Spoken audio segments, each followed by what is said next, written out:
నమస్కారం, news vision కు స్వాగతం. ముందుగా వార్తల్లోని ముఖ్యాంశాలు.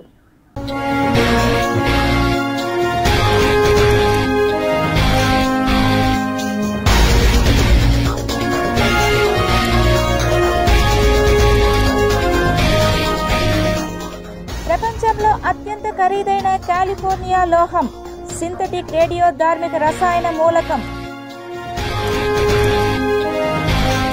భారత్ బ్రహ్మాస్త్రం రెడీ, విష్ణు మిసైల్ స్పెషాలిటీస్ పై డిఆర్డీఓ ఫోకస్. కపిలేశ్వర స్వామి ఆలయంలో వేడుకగా లక్ష బిల్వార్చన, శివనామ స్మరణలతో మారుమ్రోగిన దివ్య క్షేత్రం. తిరుమల లడ్డు కల్తీ నెయ్యి కేసులో సిబిఐ సిట్ దూకుడు, మాజీ చైర్మన్ వైవి సుబ్బారెడ్డి మెడకు బిగుసుకుంటున్న ఉచ్చు, బ్యాంకు అకౌంట్లపై కొనసాగుతున్న దర్యాప్తు. కుంకి ఏనుగుల శిబిరాన్ని, గజారామాన్ని, నగర వనాన్ని ప్రారంభించిన ఉప ముఖ్యమంత్రి పవన్ కళ్యాణ్, రైతులకు కొండంత భరోసా. నత్తనడకన మల్టీ లెవెల్ కార్ పార్కింగ్ నిర్మాణం, నగరపాలక సంస్థను పీడిస్తున్న నిధుల కొరత, దిష్టిబొమ్మగా మిగిలిన భవనం.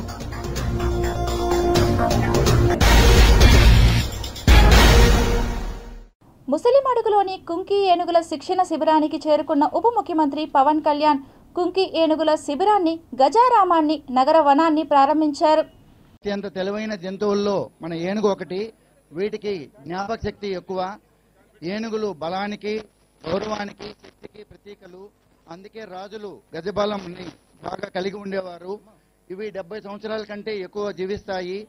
ఒక బిడ్డకు జన్మ ఇవ్వాలంటే 22 నెలలు గర్భములో మోయాల్సి వస్తుంది.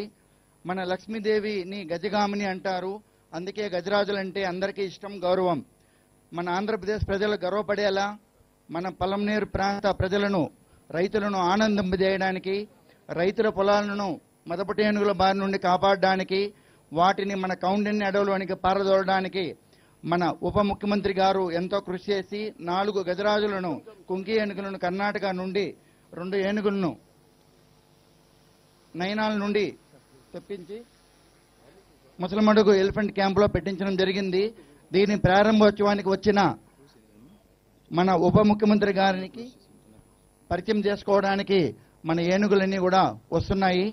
మొదటగా వస్తున్న ఏనుగు ఇది మన ఆంధ్ర రాష్ట్ర పట్టపు ఏనుగు, రాయల్ ఎలిఫెంట్ ఆఫ్ ఆంధ్రప్రదేశ్. 1986లో దీన్ని పట్టుకొని కొన్నాళ్ళు తిరుపతి జూలో ఉంచి 2005 నుండి ననియాల ఎలిఫెంట్ క్యాంపులో ఇది కుంకి ఏనుగుగా సేవలందించింది. అక్కడి నుండి ననియాల నుండి మన ముసలమడుగు ఎలిఫెంట్ క్యాంప్కి తీసుకొని రావడం జరిగింది. రెస్క్యూ ఆపరేషన్లో ఇది చాలా బాగా పాల్గొంటుంది. రెండవ ఏనుగు వినాయక. ఇది మన చిత్తూరు జిల్లా అలంకారము.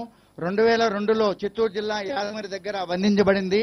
ననియాల ఎలిఫెంట్ క్యాంపులో కుంకి ఏనుగుగా ట్రైనింగ్ తీసుకుని సేవలు అందించింది. ఇప్పుడు ఇక్కడికి సేవలు అందించడానికి వచ్చింది. తర్వాత మూడవ ఏనుగు రంజన్. దీనిని ప్రైడ్ ఆఫ్ కర్ణాటక దేశగా పిలుస్తారు. ఇది మన అతిథిని కర్ణాటక నుండి ముసలమడుకు తీసుకొని రావడం జరిగింది. 4వ ఏనుగు కృష్ణ.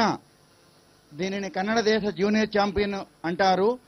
ఇది మన ముసలమడుగు క్యాంపులో చాలా యాక్టివ్గా ఉండే ఏనుగు, ఫ్రెండ్లీ ఏనుగు. పూలహారం వేయడంలో చాలా ఇష్టాన్ని చూపించే. తర్వాత మన 5వ ఏనుగు అభిమన్యు. ఇది మన మంత్రి గారిని చూసి సంతోషపడతా ఉంది. మన అభిమన్యు, కృష్ణ ఏనుగును కలిసి మన ముసలమడుగు ముద్దు బిడ్డలు అంటారు. ప్రతి ఏనుగు కూడా రోజుకి 200 నుంచి 300 కేజీల ఆహారాన్ని తీసుకుంటుంది. తర్వాత మన చివరిగా దేవ. ఇది కర్ణాటక నుండి వచ్చిన గజరాజు. క్యాంపులో ఎక్కువగా స్వేచ్ఛగా, ఇండిపెండెంట్గా ఉండాలనే కోరిక దీనిలో ఎక్కువ కనిపిస్తుంది. శివయ్యకు అత్యంత ప్రీతిపాత్రమైన కార్తీక నెలలో శ్రీ కపిలేశ్వరాలయంలో లక్ష బిల్వార్చన కార్యక్రమాన్ని నిర్వహించారు. తిరుపతిలోని శ్రీ కపిలేశ్వర స్వామివారి ఆలయంలో లక్ష బిల్వార్చన సేవ టీటీడీ ఏర్పాటు చేసింది. ఈ సందర్భంగా ఆలయంలో ప్రత్యేక కార్యక్రమాలు నిర్వహించారు. సుప్రభాతంతో స్వామివారిని మేల్కొలిపి అభిషేకం, అలంకారం, అర్చన నిర్వహిస్తారు. ఉదయం 7 గంటల నుంచి మధ్యాహ్నం 12 గంటల వరకు లక్ష బిల్వార్చన సేవ జరిగింది. ఇందులో లక్ష బిల్వ పత్రాలతో స్వామివారిని అర్చించారు.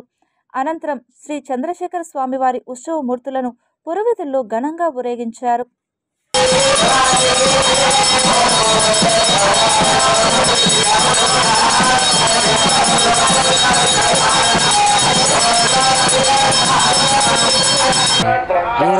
ఆరుద్ర నక్షత్రం ఉంది.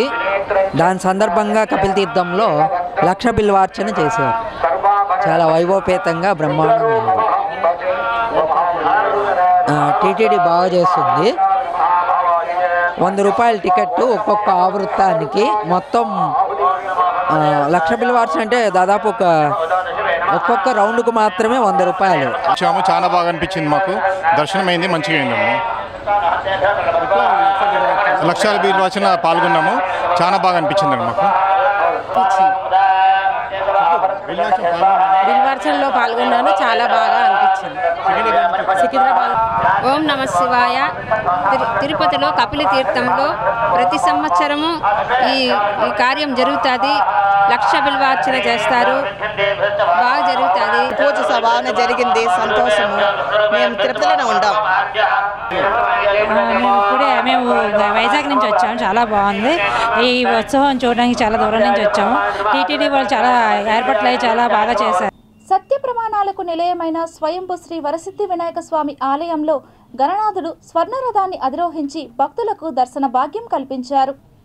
ప్రతి నెల పౌర్ణమి అనంతరం సంకటహర చతుర్థి రోజున స్వామివారికి బంగారు రథోత్సవం నిర్వహిస్తుంటారు.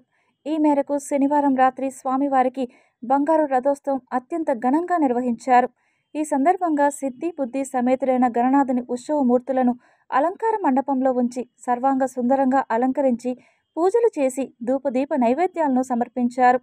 అనంతరం మంగళ వాయిద్యాల నడుమ ఆలయం నుంచి స్వామి అమ్మవార్ల ఉత్సవర్లను ఆలయం వెలుపలకు తీసుకువచ్చి మేరమెట్లు గొలిపే రీతిలో అలంకరించిన బంగారు రథంపై ఉంచి అర్చక స్వాములు ప్రత్యేక పూజలు నిర్వహించారు. అనంతరం భక్తుల గణేష్ నామస్మరణలు మిన్నంటుతుండగా మంగళ వాయిద్యాల నడుమ ఆలయ మాడవీధుల్లో ఉభయ దేవేరులతో కలిసి స్వామివారు విహరిస్తూ భక్తులను కటాక్షించారు. ఈ సందర్భంగా భక్తులు నారికేళ్ల కర్పూర హారతులతో మొక్కులు తీర్చుకున్నారు. ఈ కార్యక్రమంలో ఆలయ EO K Penchala Kishore, AEO Ravindra Babu, ప్రధాన అర్చకులు సోమశేఖర్ గురుకుల్, స్థానాచారులు పనిస్వామి, సూపరింటెండెంట్లు వాసు, కోదండపాణి, అర్చకులు, వివిధ ప్రాంతాల నుండి వచ్చిన భక్తులు పాల్గొన్నారు. పవిత్ర కార్తీక మాసం సందర్భంగా ఆదివారం తిరుమలలో కార్తీక వనభోజన మహోత్సవాన్ని తిరుమలలోని పార్వేట మండపంలో టీటీడీ ఘనంగా నిర్వహించింది.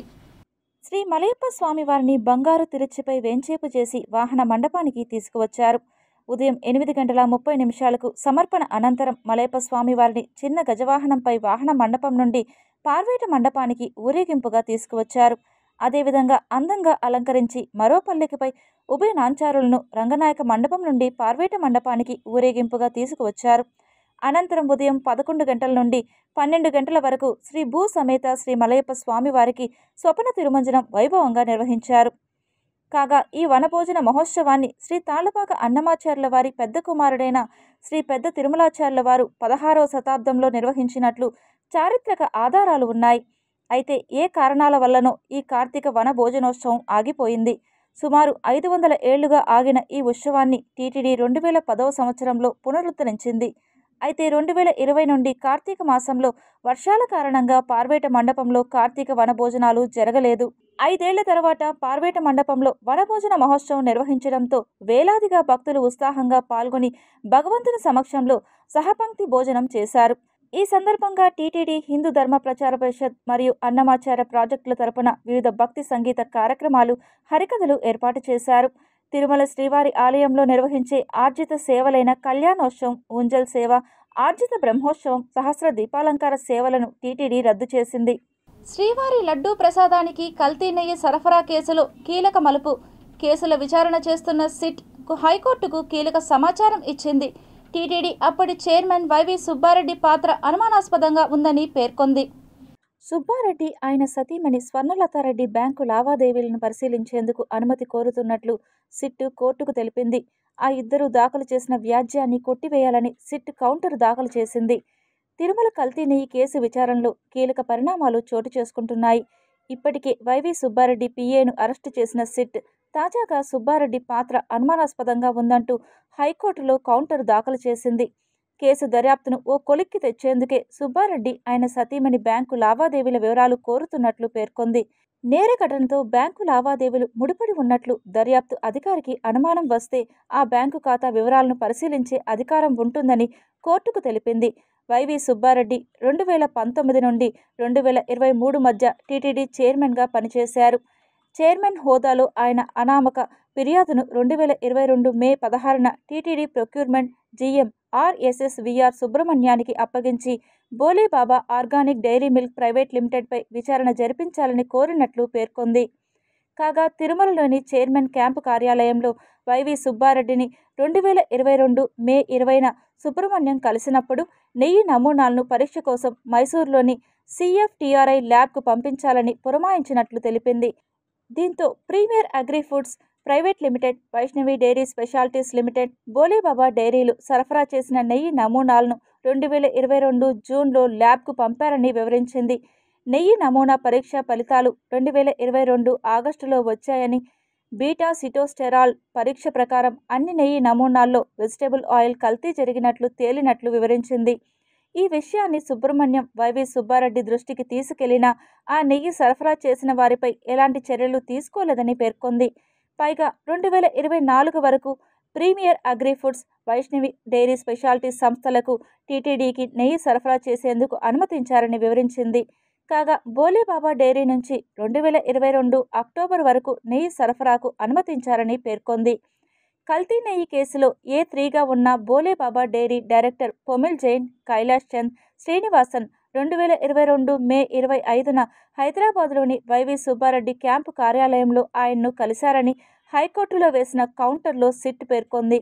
సుబ్బారెడ్డి పిఏ చిన్న అప్పన్న కిలో నెయ్యి సరఫరాకు 25 రూపాయలు డిమాండ్ చేస్తున్నారని పొమిల్ జైన్ ఆయనకు ఫిర్యాదు చేశారని తెలిపింది.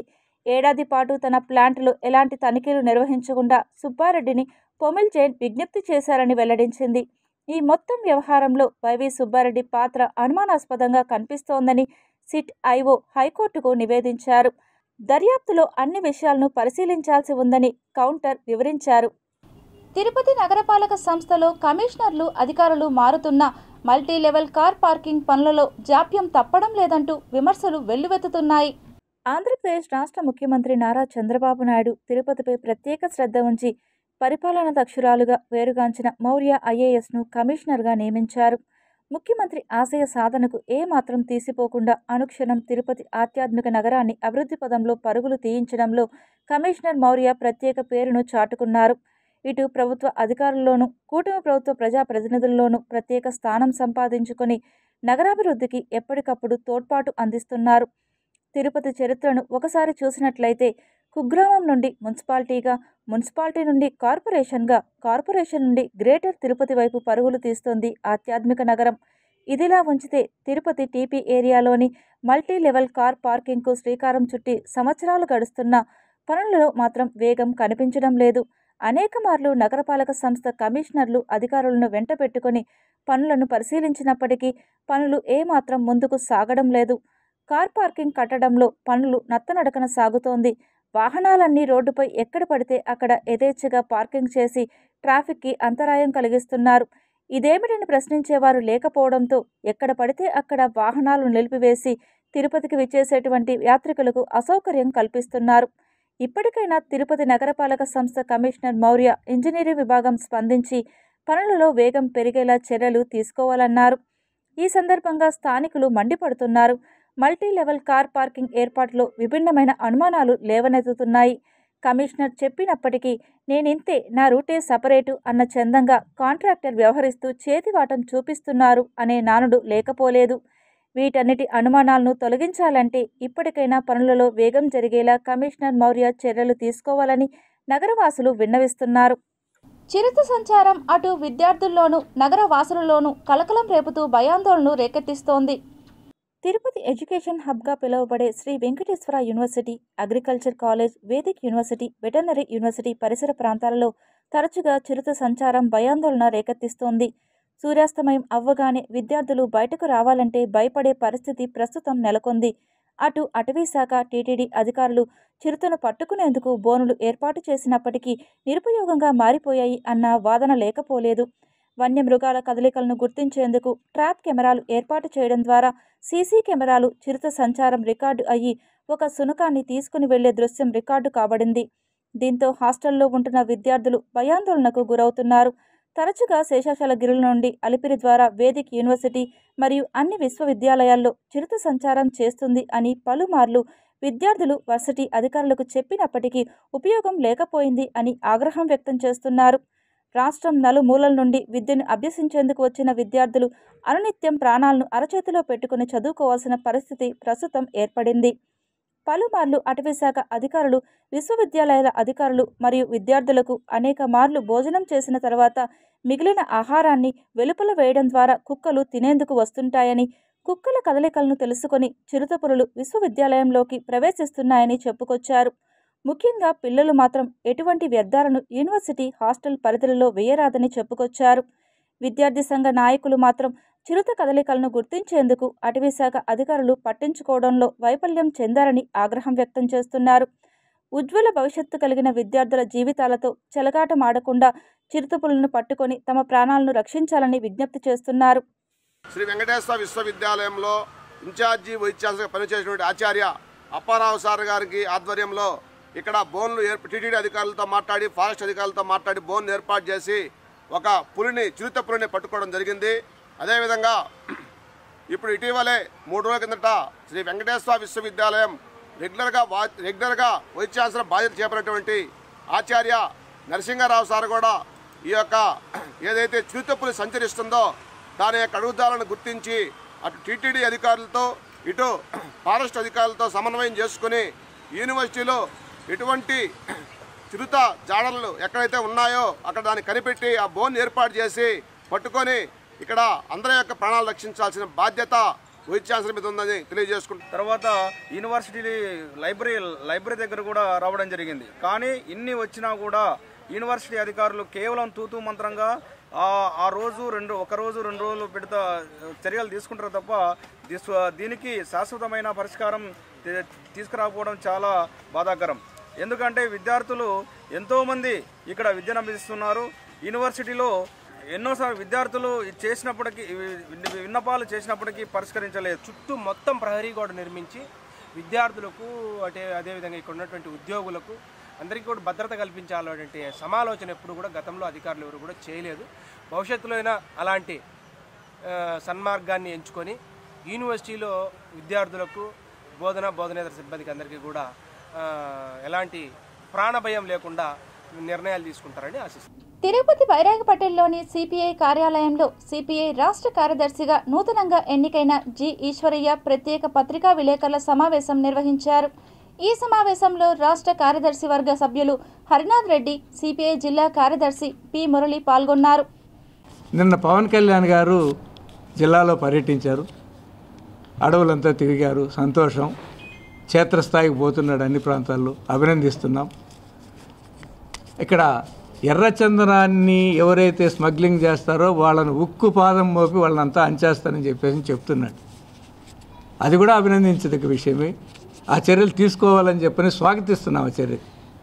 కానీ మేము అడిగే ప్రశ్న, పవన్ కళ్యాణ్ గారు గుర్తించాల్సిన అంశం ఏంటంటే, ఇక్కడ ఎర్రచందనం ఎవరు స్మగ్లింగ్ చేస్తారనేది ప్రభుత్వానికి తెలుసు, అధికారులకు తెలుసు, రాజకీయ పార్టీలకు కూడా తెలుసు.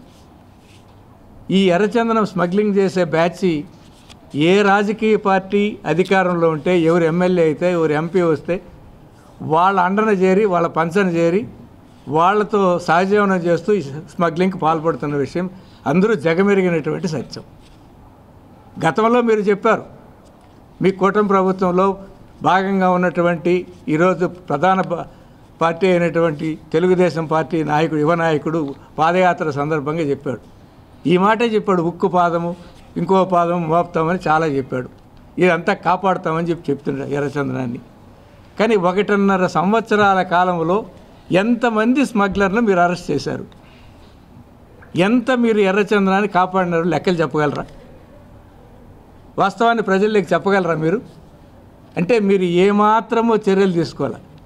కార్పొరేట్ ఆసుపత్రులకు, అదే ఆరోగ్యశ్రీ పేరుతో ఇచ్చేటువంటి ఆ నెట్వర్క్ హాస్పిటల్కి ఇవ్వాల్సిన 3,500 కోట్ల రూపాయల బిల్లులు పెండింగ్లో ఉన్నాయి. అవి రిలీజ్ చేయకపోతే ఈరోజు ఆసుపత్రిలో వైద్యం కూడా చేయమని చెప్పేసి వాళ్ళు ప్రకటించేటువంటి పరిస్థితి ఒకవైపు ఉంది. ఎస్సీ ఎస్టీ పారిశ్రామికవేత్తలకు 1200 కోట్ల రూపాయలు బిల్లులు పెండింగ్లో ఉన్నాయి.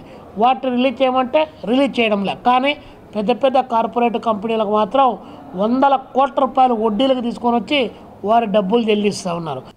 తిరుపతి జిల్లా భారతీయ జనతా పార్టీ అధ్యక్షులు సామంచి శ్రీనివాస్ ఆధ్వర్యంలో నగరంలోని బైరాగిపేట, ఖాదీ కాలనీ, పలు ప్రాంతాల్లోని దాదాపు 100 మంది యువకులు భారతీయ జనతా పార్టీ కార్యాలయంలో బీజేపీ తీర్థం పుచ్చుకున్నారు.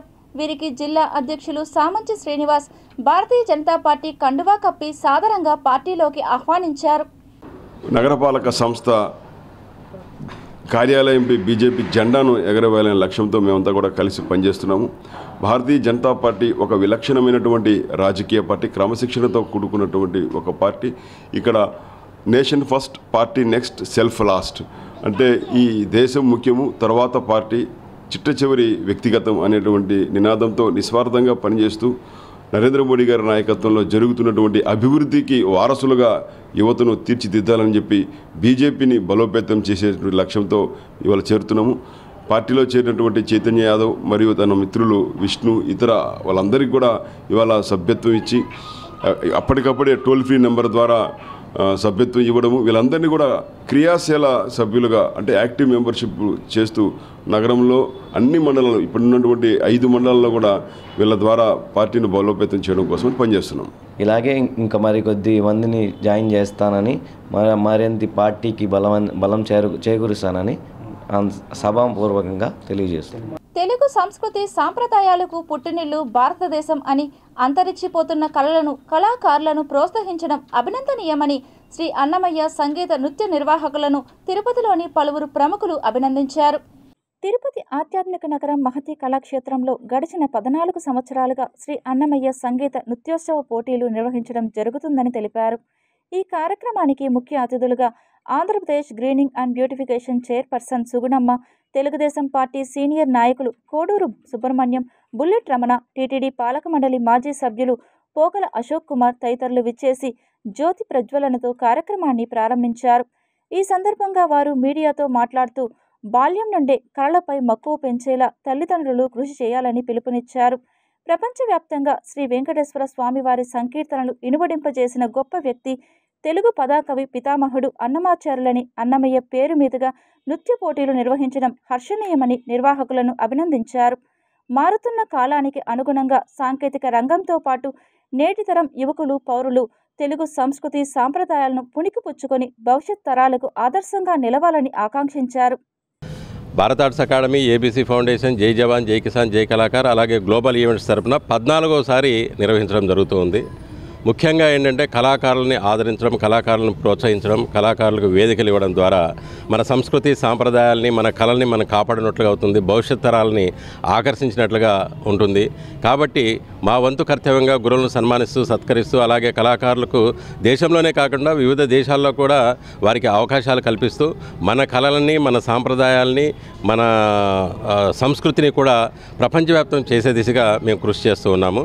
గ్లోబల్ ఈవెంట్స్ వారి ఆధ్వర్యంలో ముఖ్యంగా ఈరోజు ఈ కార్యక్రమాన్ని 14వ వార్షికోత్సవంగా చేసుకుంటూ మరి ఎంతో వైభవంగా ఈ రాష్ట్రమే కాదు, మన తిరుపతి జిల్లానే కాదు, అన్నమయ్య జిల్లానే కాదు, మరి దేశవ్యాప్తంగా కూడా కళాకారుల్ని ఈ అన్నమయ్య సంగీత నృత్యోత్సవంలో పాల్గొనేటువంటి కళాకారులందరికీ కూడా నా హృదయపూర్వక అభినందనలు, శుభాకాంక్షలు.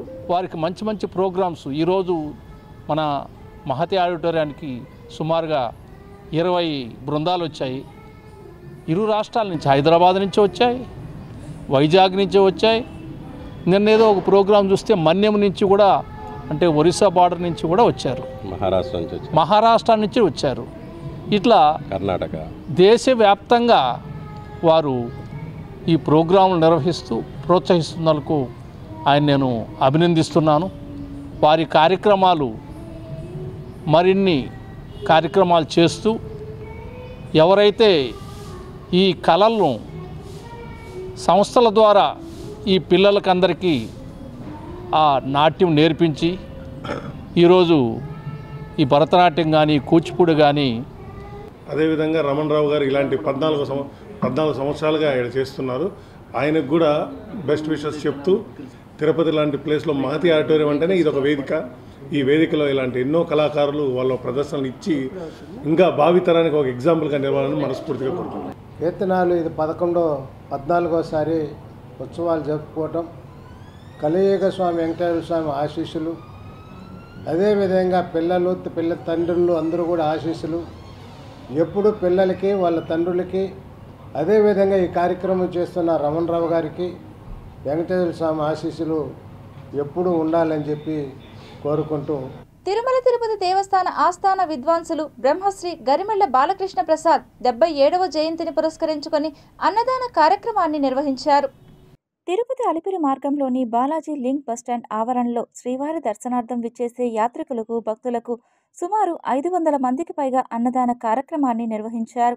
ఈ సందర్భంగా వారు మాట్లాడుతూ గడిచిన 40 సంవత్సరాలుగా శ్రీ వెంకటేశ్వర స్వామివారి పాద పద్మాల చెంత అన్నమయ్య కీర్తనలు పాడి భక్తులను అలరింపజేసిన గరిమెళ్ల బాలకృష్ణ ప్రసాద్ మన మధ్య లేకపోవడం అత్యంత బాధాకరమని, ఆయన ఆత్మకు శాంతి చేకూరాలని, రాబోయే రోజులలో ఆయన జయంతి వర్ధంతి వేడుకలను టీటీడీ ఘనంగా నిర్వహించేలా ఏర్పాట్లు చేయాలని విజ్ఞప్తి చేశారు. 40 సంవత్సరాలకు పైగా అన్నమాచార్య ప్రాజెక్టులో అన్నమయ్య పాటలు వారు చేయడం, అలాగే సెంట్రల్ సంగీత నాటక అకాడమీలో సార్కి 2020కి గాను సెంట్రల్ నాటక అకాడమీ అవార్డు గ్రహీత అవార్డు తీసుకోవడం జరిగింది సార్. తిరుపతి బ్రాహ్మణ సమాజం ఆధ్వర్యంలో కార్తీక వన మహోత్సవం కార్యక్రమాన్ని ఘనంగా నిర్వహించారు. తిరుపతిలోని పరిసర ప్రాంతాల నుండి బ్రాహ్మణ సోదర సోదరీమణులు కార్తీక వనభోజన మహోత్సవ కార్యక్రమానికి విశేష సంఖ్యలో హాజరయ్యారు. ముందుగా శ్రీ వెంకటేశ్వర స్వామి వారిని ప్రార్థించి అందరూ సుభిక్షంగా ఉండాలని ఆకాంక్షించారు. ప్రతి సంవత్సరం నిర్వహించే బ్రాహ్మణ వనభోజన కార్యక్రమానికి చిన్న పెద్ద అంటూ తారతమ్యం లేకుండా ప్రతి ఒక్కరూ హాజరై కులాసాగా ఉత్సాహంగా ఆట పోటీలలో పాల్గొన్నారు. ముఖ్య అతిథులుగా వేదిక్ యూనివర్సిటీ వైస్ ఛాన్సలర్ రాణి సదాశివమూర్తి హాజరయ్యారు. తిరుపతి బ్రాహ్మణ సమాజం అధ్యక్ష కార్యదర్శులు భీమాస్ బాలాజీ, కొత్తపల్లి అజయ్ కుమార్లు పాల్గొని కార్తీక వన మహోత్సవ కార్యక్రమాన్ని దిగ్విజయం చేశారు. మన ఐక్యత చాటుకోవడం ద్వారా సమాజంలో హిందుత్వాన్ని మన తరతరాలకు అందించడమే కాకుండా అందరికీ భారతదేశంలో ఉండేటువంటి వారందరికీ కూడా ఈ యొక్క హిందుత్వాన్ని తరతరాలుగా ఉండేటువంటి విధంగా చేసేటువంటి కార్యక్రమాల్లో ఈ యొక్క వన సమారాధన ఒకటి.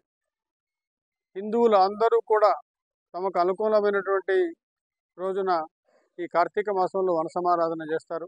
ఎంతో వైభవంగా మన ఈ ఉద్దండ గణపతి వేద పాఠశాలలో ఈ ప్రాంగణంలో ఈ పవిత్రమైనటువంటి ప్రాంగణంలో ఎంతో వైభవపేతంగా మనకు ఈ కార్యక్రమం నిర్వహణ చేస్తున్నారు. కార్తీక మాస వన మహోత్సవ కార్యక్రమంలో భాగంగా దేవాంగ సంక్షేమ సంఘం ఆధ్వర్యంలో వనభోజన కార్యక్రమాన్ని ఘనంగా నిర్వహించారు.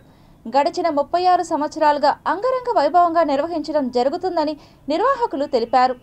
కార్తీక వనభోజన కార్యక్రమం 1986 నుంచి ఇప్పటి వరకు చేస్తున్నాం. ఇది 36వ వార్షిక కార్తీక వనభోజనాలు.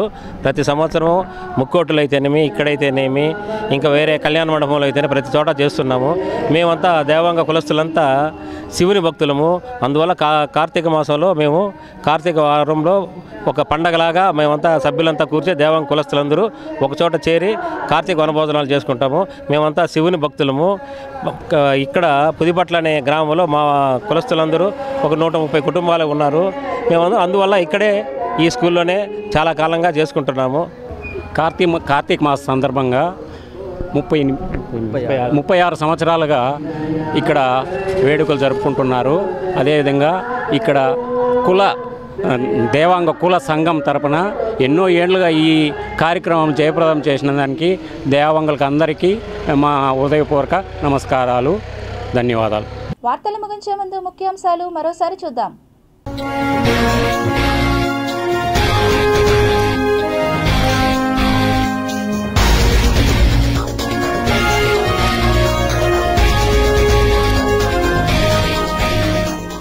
ప్రపంచంలో అత్యంత ఖరీదైన కాలిఫోర్నియా లోహం, సింథటిక్ రేడియో ధార్మిక రసాయన మూలకం.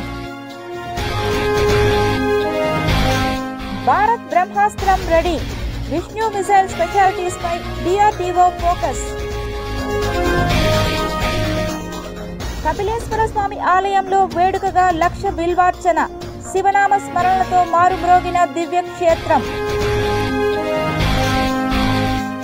తిరుమల లడ్డు కల్తీ నెయ్యి కేసులో సిబిఐ సిట్ దూకుడు, మాజీ చైర్మన్ వైవి సుబ్బారెడ్డి మెడకు బిగుసుకుంటున్న ఉచ్చు, బ్యాంకు అకౌంట్లపై కొనసాగుతున్న దర్యాప్తు. కుంకి ఏనుగుల శిబిరాన్ని, గజారామాన్ని, నగర వనాన్ని ప్రారంభించిన ఉప ముఖ్యమంత్రి పవన్ కళ్యాణ్, రైతులకు కొండంత భరోసా. నత్తనడకన మల్టీ లెవెల్ కార్ పార్కింగ్ నిర్మాణం, నగరపాలక సంస్థను పీడిస్తున్న నిధుల కొరత, దిష్టిబొమ్మగా మిగిలిన భవనం.